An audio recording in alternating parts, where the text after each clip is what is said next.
Level 2, Financial Survival. Dito sa level na ito, may kita ka na.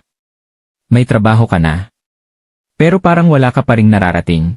Kasi ang pera mo dumadating lang tapos nawawala agad. Sweldo. Bayad. Gastos. Obos. Ulit-ulit na cycle na parang hindi natatapos. Yung tipong kakasahod mo lang pero may listahan na agad ng babayaran. Kuryente, tubig, pagkain, pamasahe, utang. Hanggang sa bago mo pa maramdaman yung sahod mo, wala na ulit. At dito sa level na ito, maraming tao ang ganito ang buhay. Hindi dahil hindi sila masipag. Kundi dahil sakto lang talaga ang kinikita sa pang-araw-araw. Kaya kahit anong sikap, parang walang natitira. Walang ipon. Walang progress.